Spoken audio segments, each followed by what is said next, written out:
Piloto, o começo. Antes de começar o episódio, vamos dar um alerta sobre possíveis gatilhos. Falaremos de um crime brutal que aconteceu no Brasil, que envolve violência, assassinato e abuso sexual.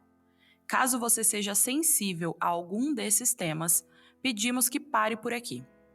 Também não indicamos para menores de 16 anos e, se estiver acompanhado de crianças, sugerimos o uso de fones de ouvido.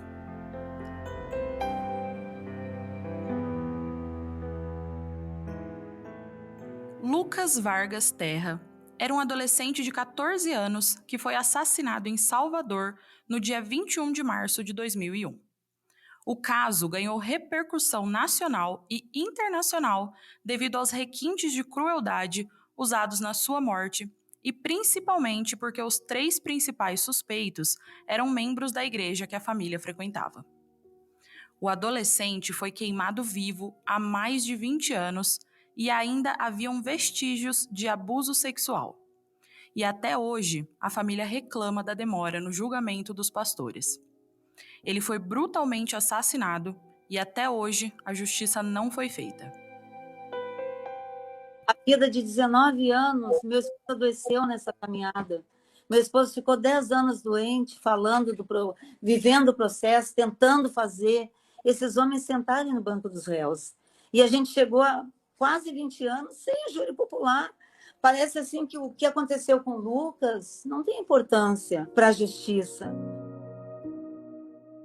Lucas era o caçula de 3 irmãos, membro da Igreja Universal do Reino de Deus, e sonhava em ser pastor.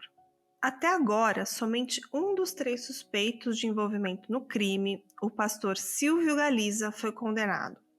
A família segue pedindo justiça e reclamando da demora do julgamento dos outros 2 acusados. No mês de novembro deste ano, 2022, um julgamento foi marcado para os outros 2 réus do caso. E em abril de 2023, esses 2 acusados enfrentarão o júri popular. Nós passamos também, na época, Antônia, por muitas ameaças de morte.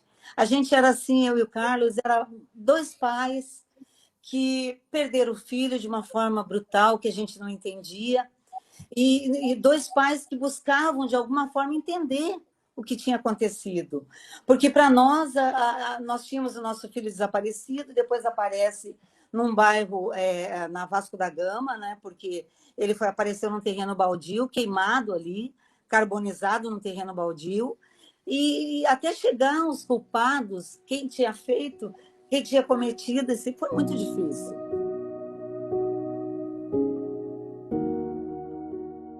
Os restos mortais de Lucas foram encontrados dentro de um caixote na Avenida Vasco da Gama, em Salvador, e ficaram diversos dias no Instituto Médico Legal, enquanto aguardavam a realização de exames de DNA. Os exames comprovaram que o jovem possivelmente teria sofrido abuso sexual e teve fogo ateado em seu corpo enquanto estava vivo. Este é o podcast Caso Lucas Terra, narrado por mim, Daiane Polizel, E por mim, Carla Moraes, onde contaremos todos os detalhes desse crime brutal e todo o desenrolar do caso. As pesquisas deste e dos próximos episódios foram feitas através de documentos oficiais, de matérias de revistas e jornais, arquivos públicos e entrevistas. Eu sou Daiane Polizel, sou psicóloga clínica e forense e tenho também um outro podcast de crimes reais. É uma satisfação poder fazer parte deste projeto para contar a história de Lucas e trazer mais visibilidade ao caso agora que um possível desfecho se aproxima. E eu sou a Carla, assim como os ouvintes desse podcast, uma cidadã inconformada com as injustiças desse caso. Eu também tenho um podcast que fala de crimes reais e é um prazer fazer parte de mais este projeto. Hoje faremos uma introdução do caso, trazendo alguns fatos para melhor compreensão de toda a história. Este será um podcast de diversos episódios e em cada um deles trará mais informações dos autos do processo, de relato dos envolvidos e familiares e principalmente traremos luz a este crime tão cruel.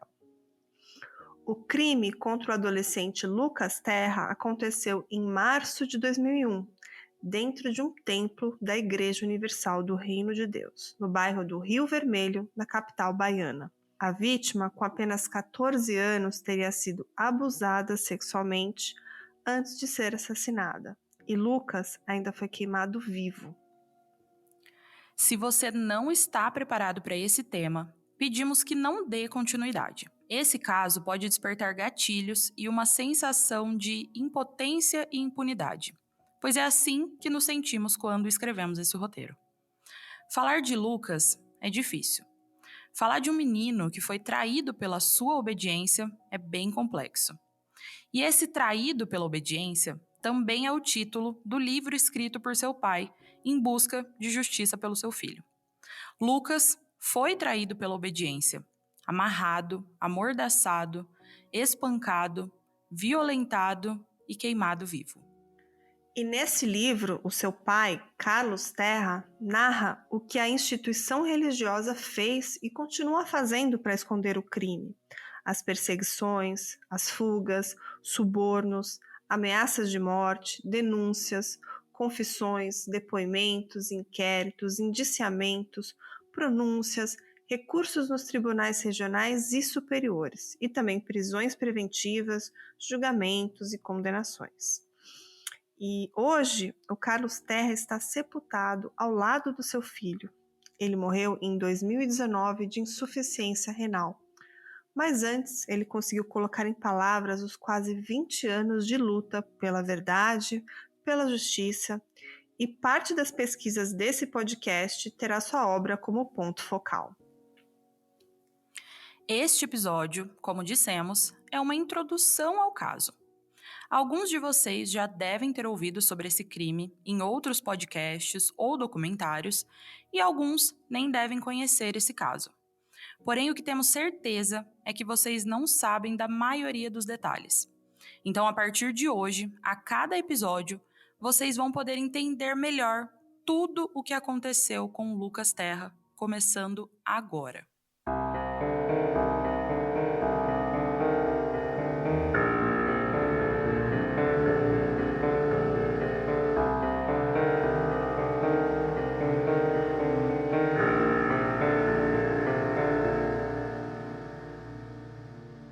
Lucas Vargas Terra nasceu em Salvador, na Bahia, no dia 19 de outubro de 1986. Desde pequeno, o Lucas já foi inserido num ambiente de fé e de religião pela sua avó, Francelina Terra, que contava historinhas para ele dormir, historinhas de amor e de Deus. Filho de Marion Terra e José Carlos Terra, Lucas viveu a maior parte da sua vida no Rio de Janeiro, onde ele tinha amigos, ia à escola e também frequentava a igreja.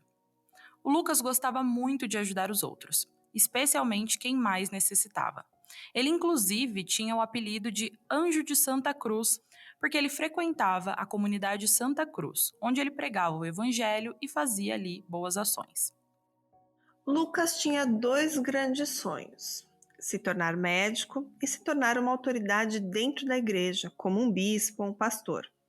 E 2 sonhos que eram alimentados pela sua vontade de ajudar os outros.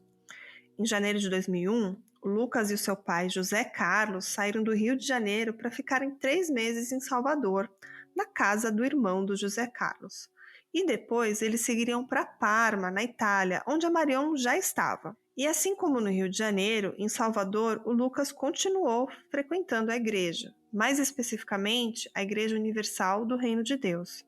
E foi lá em Salvador que tudo aconteceu, onde a vida da família Terra mudou radicalmente. O lançamento desse podcast é bem oportuno, porque agora o Supremo Tribunal Federal, o STF, determinou que os 2 suspeitos, os pastores Joel Miranda e Fernando Aparecido da Silva, vão a júri popular pelo assassinato de Lucas Terra em abril de 2023. Durante todo esse período, os pastores manobraram na justiça para permanecerem em liberdade e evitar o julgamento. Os acusados estão soltos e ainda atuam em cargos religiosos na Bahia.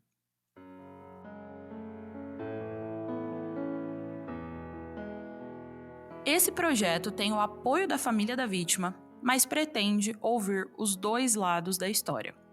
Foram consultados também a equipe jurídica da família do garoto e diversos volumes do processo, documentos públicos do julgamento, matérias de revistas e de jornais. Se você sabe algo sobre esse caso, se tem informações importantes ou quer se pronunciar, pode entrar em contato com a nossa equipe pelo e-mail casolucasterra@gmail.com.